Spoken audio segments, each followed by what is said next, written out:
Hey everybody, hello and welcome back to our channel Info Island. So guys, हम आ चुके हैं आपके लिए एक और एग्जाम एनालिसिस वीडियो के साथ, जिसमें आज के इस वीडियो में हम बात करने वाले हैं दिल्ली पुलिस का जो आपका एग्जाम 2nd of January यानी कि आज. And yes, first of all a very happy new year to all our viewers.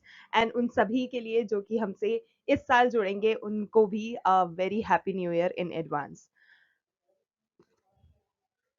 Okay guys, so as I just told you कि आज के इस वीडियो में हम बात करने वाले हैं दिल्ली पुलिस का आपका आज यानी कि 2 जनवरी 2026 का जो फर्स्ट शिफ्ट का एग्जाम कंडक्ट हुआ है, उसके डिटेल्ड एग्जाम एनालिसिस के बारे में आज हम इस वीडियो में बात करेंगे, जिसमें हम आपको ओवरऑल वो सारा फीडबैक देंगे जो कि बच्चों के द्वारा हमें पता चला है सेक्शंस को लेकर. ठीक है, जो भी सेक्शन वाइज डिफिकल्टी उन्होंने हमें बताई है वो हम आपके साथ शेयर करने वाले हैं. And along with that guys, आपको वही सारे क्वेश्चंस आज के इस वीडियो में देखने को मिलेंगे जो कि आज यानी कि 2 जनवरी 2026 के आपके फर्स्ट शिफ्ट के एग्जाम में पूछे गए हैं.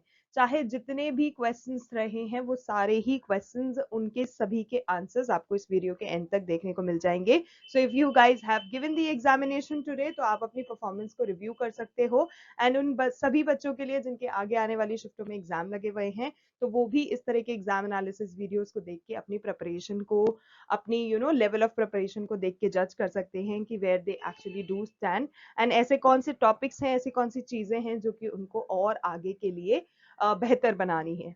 सो फर्स्ट थिंग्स फर्स्ट, सबसे पहले हम बात करते हैं दिल्ली पुलिस के एग्जाम की. तो गाइस, दिल्ली पुलिस का जो एग्जाम होता है, as we all already know, ये देश के मोस्ट पॉपुलर गवर्नमेंट एग्जाम्स में से एक माना जाता है, जिसमें कि हर साल लाखों ही कैंडिडेट्स पार्टिसिपेट करते हैं, एप्लीकेशंस फाइल करते हैं, फिर कहाँ कहाँ जाकर वो इन एग्जाम्स में अपीयर होते हैं.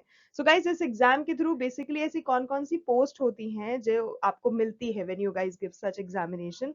तो जैसे कि कांस्टेबल के एग्जाम्स हो गए, वो हो गया, एग्जीक्यूटिव लेवल के हो गए, हेड कांस्टेबल हो गया, और भी अदर जो पुलिस स्टाफ की पोजीशंस होती हैं उनके लिए भी इस तरह के दिल्ली पुलिस एग्जाम कंडक्ट करवाती है, जिसमें गाइज जॉब सिक्योरिटी भी है, आपको एक अलग ही लेवल का रिस्पेक्ट भी है, और ग्रोथ जो है वो, मतलब ये सारी ही तीनों चारों चीजें जो है वो मिलती है once you clear such examination. अब बात करें दिल्ली पुलिस का जो सीबीटी एग्जाम होता है, उसका जो मेन फोकस होता है वो क्या ऐसी चीजें हैं जिसपे मेन फोकस उनका रहता है.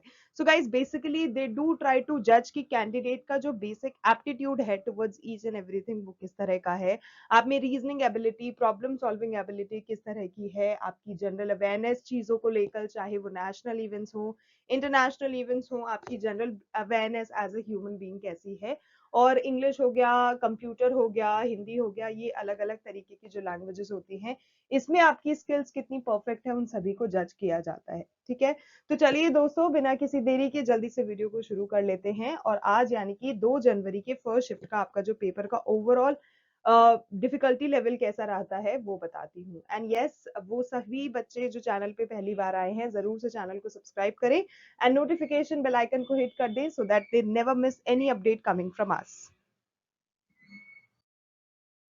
सो गाइस, सबसे पहले बात करते हैं ओवरऑल पेपर लेवल का, कि किस तरह का पेपर का आज का आपका ओवरऑल लेवल रहा है. सो बेसिकली वो सभी चीजें जो कि हमें स्टूडेंट्स के फीडबैक के थ्रू पता चली है, उसमें ये इंक्लूड है कि जो 2 जनवरी का आपका फर्स्ट शिफ्ट का पेपर रहा है, उसके ओवरऑल अगर मैं डिफिकल्टी लेवल की बात करूं, तो कहीं ना कहीं वो इजी टू मॉडरेट ही लेवल का रहा है, बहुत ज्यादा डिफिकल्ट नहीं है. मॉडरेट लेवल ऑफ क्वेश्चंस और मॉडरेट लेवल ऑफ चीजें उसमें रही हैं, जिसमें से कुछ सेक्शंस ऐसे थे जो कि काफी इजी थे, और कुछ सेक्शन ऑफ पेपर ऐसे थे जिन्होंने थोड़ा सा बच्चों की जो नॉलेज है, उनकी प्रिपरेशन है, उसको टेस्ट किया है. बात करूं रीजनिंग की और जीके की, तो वो कंपैरेटिवली आज इजी था, और जो क्वांट और कंप्यूटर के जो सेक्शंस थे वो थोड़े से बैलेंस्ड रहे हैं, उनमें ट्रिक क्वेश्चंस भी थे, सिंपल क्वेश्चंस भी थे, तो it was like perfectly balanced and mixed. Time की बात करें तो टाइम मैनेजमेंट थोड़ा बहुत कहीं ना कहीं मैनेजेबल भी रहा है, और वो सभी बच्चे जिनकी प्रिपरेशन अच्छी थी तो उनके लिए तो काफी ज्यादा इजी रहा है. बाकी मैक्सिमम स्टूडेंट्स जो थे उन्होंने यही बोला कि जो पेपर है वो एज एक्सपेक्टेड आपका जो पैटर्न रहा है, जिस तरह का पैटर्न होता है उसी तरह के एक्सपेक्टेड पैटर्न पे रहा है, उसी पर बेस्ड रहा है, कोई भी किसी भी तरह का, एक होता है ना कि सरप्राइज एलिमेंट देखने को नहीं मिला है, तो it was quite expected. Okay, तो ओवरऑल डिफिकल्टी लेवल हो गया। आप क्वेश्चंस देख लेते हैं कि वो कौन से क्वेश्चंस हैं जो कि आज के पेपर में पूछे गए। सो सबसे पहले आपसे पूछा गया that what is the name of the court located in the south coast, make it coast first of all. Okay, what is the name of the coast located in the southeast of India which is historically called Coromandel? तो guys, Coromandel नाम से अगर आपको कुछ भी याद आता है तो सबसे पहले मुझे बता दो। एंड कोरोमंडल कोस्ट बेसिकली ये प्राइमरीली उसको बोला जाता था, हिस्ट्री में भी हमारा ये काफी जगह इसका नाम काफी चीजों में लिया जाता है। अब बात करें कि वो कहाँ लोकेटेड है, तो it is basically located in south eastern coastal region of India. तो आपका ये ऑप्शन जो गिवन था ये करेक्ट होगा। नेक्स्ट आपको जीडीपी का फुल फॉर्म पूछा गया था विच इज वेरी इजी, और आई एम एक्सपेक्टिंग सब बच्चों ने इसका करेक्ट आंसर दिया होगा। So GDP is nothing but gross domestic product. Okay, next is what is the current, who is the current secretary of the Ministry of Earth Sciences, who leads the Earth System Science Research Activities? So basically Ministry of Earth Science. अब देखो यहीं आपके question में एक important चीज दे रखी है जो कि आपको पता होनी चाहिए। सो ministry of earth science basically क्या करता है? सो वो लीड करता है हमारा जो अर्थ है, हमारा प्लैनेट अर्थ है, उस पर जिस भी तरह के जो साइंस रिसर्च एक्टिविटीज होती हैं उसका किस तरह से सिस्टम चलता है, उसकी किस तरह से चीजें चलती हैं, प्रोसेस होते हैं, वो सब कुछ बेसिकली रेगुलेट करना, मेंटेन करना, चीजें उससे रिलेटेड प्रोवाइड करना, ये अर्थ साइंस जो मिनिस्ट्री होता है उसका रेस्पॉन्सिबिलिटी होता है। And if we talk about the current secretary of this particular ministry, so it is doctor M Ravichandran. So doctor M Ravichandran आपका करेक्ट आंसर होगा। Next is which Delhi Sultan introduced copper coins as token currency instead of silver coins? तो ये हमें पता है कि जब हमारा सबसे पहले शुरुआत में जब बार्टर सिस्टम चला था, जब लोगों को चीजों का आदान प्रदान करना पड़ता था in order to get things done and things give, उसके बाद फिर आया था हमारा करेंसी सिस्टम। करेंसी में भी बहुत शुरुआती टाइम में ये गोल्ड कॉइन्स हो गए, कॉपर कॉइन्स हो गए, सिल्वर कॉइन्स हो गए, यही सब ब्रॉन्ज वगैरह यही सब मटेरियल चला करते थे। बहुत बाद में जाके फिर हमारे पास पेपर नोट्स हो गया और ये नॉर्मल ये सिक्के जो कॉइन्स होते हैं ये बहुत बाद में इंट्रोड्यूस हुए थे। But there was this person जिसका नाम है मोहम्मद बिन तुगलक, जिसने सबसे पहले, जो कि दिल्ली के सुल्तान थे, उन्होंने कॉपर के कॉइन्स शुरू करे थे एज द टोकन करेंसी। ठीक है, उससे पहले जो सिल्वर कॉइन चल रहे थे उन्होंने सिल्वर कॉइन को अबॉलिश करा और फिर कॉपर के कॉइन्स को एज टोकन करेंसी शुरू करा था। So the name is Mohammad bin Tughlaq, जो कि आपको याद रखना है। एंड वो एक दिल्ली के सुल्तान भी रह चुके हैं। Okay, next is in which sea or ocean does the western disturbance originate, which causes rainfall in the northwestern parts of India during winter? तो सर्दियों के समय में अगर इस तरह का कुछ हमें चेंजेस देखने को मिलते हैं तो वो होता है मेडिटेरियन सी में होने के कारण। सो अगर मेडिटेरियन सी में किसी भी तरह का कोई भी वेस्टर्न डिस्टरबेंस होता है, हवाओं का, जो तेज हवाएं होती हैं जो बहती हैं जिनसे बारिश होती है, वो फिर नॉर्थ वेस्टर्न पार्ट्स जो होते हैं इंडिया के, मतलब नॉर्दर्न एरियाज जो भी हैं, वेस्टर्न एरियाज जो भी हैं, वहां पे सर्दियों के सीजन पे फिर इसके कारण बारिश देखने को मिलती है। तो अगर हम किसी सी या किसी ओशन को उसका जिम्मेदार ठहराएंगे तो वो होगा मेडिटेरियन सी, क्योंकि उसी में डिस्टरबेंस होने के कारण वो सारी चीजें फर्दर होती हैं। Okay, next is in which style for wrestling is it strictly prohibited to grab the opponent below the waist or use one's leg? तो ये basically ग्रेको रोमन रेसलिंग जो होती है, it is a form of wrestling जिसमें इस तरह का कोई भी किसी भी तरह का एक्शन प्रोहिबिटेड है कि आप ओपोनेंट का जो वेस्ट की नीचे का पोर्शन है आप उसको ग्रैब कर सकते हो या गिरा सकते हो, या फिर एक उसका लेग को भी मतलब नहीं टच करने का रहता है। So it is Greco Roman wrestling. Next आपको सीपीआई का और एफडीआई का फुल फॉर्म पूछा गया था, that too in context of economics. So economics में अगर हम एक टर्मिनोलॉजी यूज कर रहे हैं CPI, so it stands for consumer price index, and if you are using FDI it means foreign direct investment. So FDI is foreign direct investment and CPI is consumer price index, जिसका full form आपको दोनों का ही आज पूछा गया।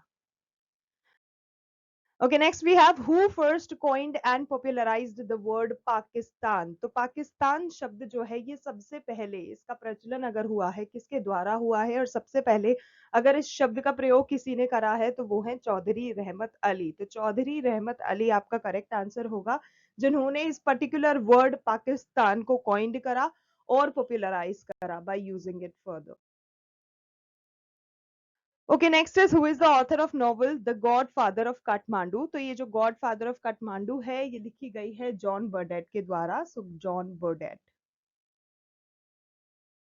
Okay, Kuchipudi is a famous classical dance form of which state. So Kuchipudi का ये जो डांस फॉर्म है ये आंध्र प्रदेश, जो कि हमारी एक इंडियन स्टेट है, वहां पर किया जाता है।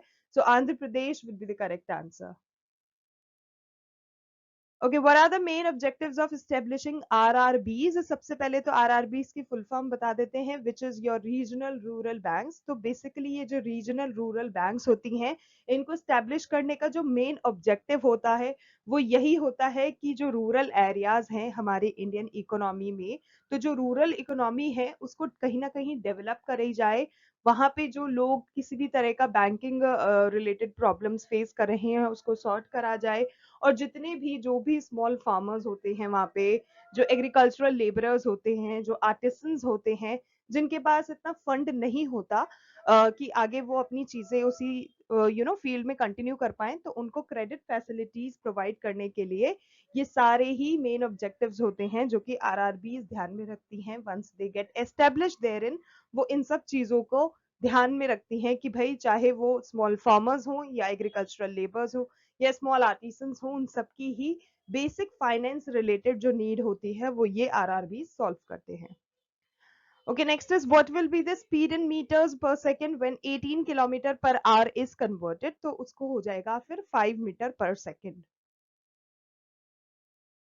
Okay, what is frictional unemployment. So frictional unemployment जो है ये एक इस तरह का अनएम्प्लॉयमेंट है जिसमें जो इंसान होता है वो टेम्पररी अनएम्प्लॉयड होता है। ऐसा नहीं होता कि हमेशा के लिए हो गया, जैसे सीजनल में होता है, once the season is there आपका बहुत अच्छा सा बूम करता है, once it is not there तो किसी ना किसी तरह की कुछ टेम्पररी अनएम्प्लॉयमेंट सिचुएशन फेस करनी होती है।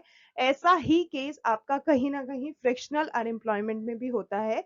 Frictional unemployment is basically it is a type of temporary unemployment, जो कि किस कारण से होती है, जब इंडिविजुअल्स जो होते हैं वो जॉब्स के बीच में होते हैं या फिर वो किसी ना किसी तरह की नई जॉब की रिसर्च में सर्च में लगे होते हैं कि भाई मुझे एक बेहतर अपॉर्चुनिटी मिल जाए या फिर बेहतर कुछ अच्छा करने को मिल जाए, जिससे कि मेरी स्किल्स को और मेरी प्रेफरेंसेस को मैं उस हिसाब से और अपने आप को बेटर मैच कर पाऊं। सो दैट टाइम पीरियड जब आप एक जॉब में थे, आपने जहां से छोड़ा है and next you are looking for some good opportunity, so that particular time period is called frictional unemployment, जो कि कंटिन्यू नहीं रहेगा once you will get employed. तो इसीलिए वो जो समय होता है वो फ्रिक्शनल अनएम्प्लॉयमेंट कहलाता है।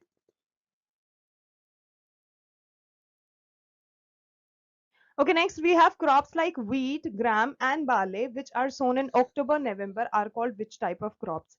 So basically वो सभी crops जो कि अक्टूबर के महीने से नवंबर के महीने में उगाई जाती हैं उसको हम बोलते हैं राबी क्रॉप्स। सो राबी क्रॉप्स कहलाएंगी वो व्हीट, ग्राम, बार्ले, सभी तरह की क्रॉप्स जो कि इस पर्टिकुलर टाइम पीरियड में उगाई जाती हैं। Okay, which languages of India are classical languages of the Dravidian family. तो उसमें आपकी आ जाती हैं टॉप 4 लैंग्वेजेस जो कि द्रविडियन फैमिली की क्लासिकल लैंग्वेजेस मानी जाती हैं, जैसे कि तमिल हो गया, तेलुगु हो गया, कन्नड़ हो गया और मलयालम हो गया। So sorry. Okay, so Tamil, Telugu, Kannada and Malayalam. Next, we have which famous slogan was popularized by the Indira Gandhi government around the time of the 1975 emergency. So, Indira Gandhi की जब government चल रही थी, when she was the prime minister of our India, during around 1975 तब एक emergency भी India में conduct हुई थी। ठीक है, इमरजेंसी टाइम भी हुआ था उस समय में। एक बहुत ऐसा मतलब स्लोगन था जो कि काफी ज्यादा पॉपुलराइज करा गया था उस समय के लोगों के द्वारा, एंड इट वाज गरीबी हटाओ। क्योंकि उस समय में जो बहुत लोग थे, मतलब लाइक 70 to 80% जो थे वो उस गरीबी की रेखा में आते थे, और गरीब की श्रेणी में आते थे, इसीलिए उन्होंने हर हर जगह जाके जब वो इमरजेंसी सिचुएशन आया था, इमरजेंसी क्राइसिस आया था, तो उसका नारा लगाया था गरीबी हटाओ। तो गरीबी हटाओ आपका करेक्ट आंसर होगा। Okay, next is what is the number of deaths per thousand people in a population during a year in a particular are called? So it is going to be called as death rate या फिर आप उसे mortality rate भी बोल सकते हैं। Okay, according to the 2011 census, which is the most spoken language in India, so it is undoubtedly Hindi.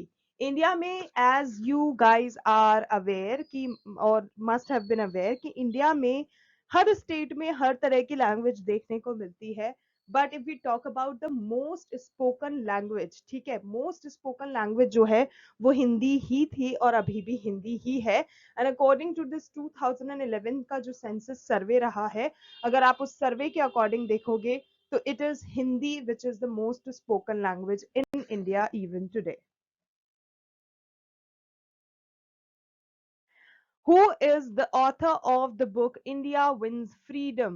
तो India Wins Freedom जो है, इसके ऑथर जो हैं वो हैं मौलाना अब्दुल कलाम आजाद। So, मौलाना अब्दुल कलाम आजाद आपका करेक्ट आंसर होगा।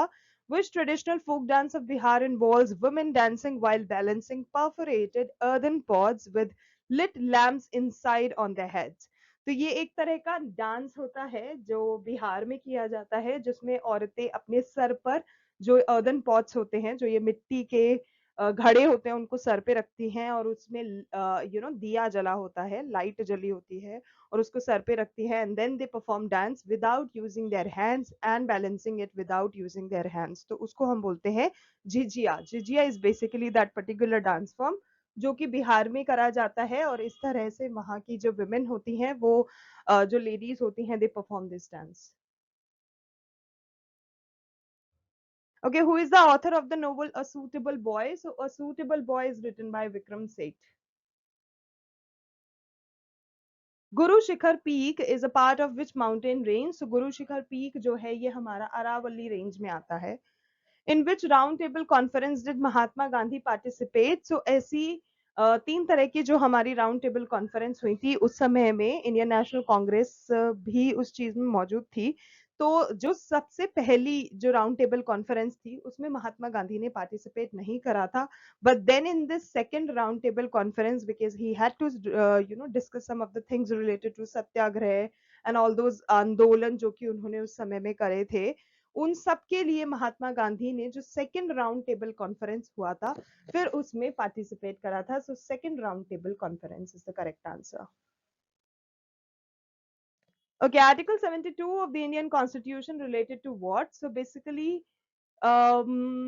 प्रेसिडेंट से रिलेटेड है, प्रेसिडेंशियल पावर से रिलेटेड है, in short like pardoning powers of the president, ठीक है, वो सारी ही प्रेसिडेंशियल पावर्स जो होती हैं उनसे रिलेटेड है article 72। So pardoning powers of the president is the correct answer.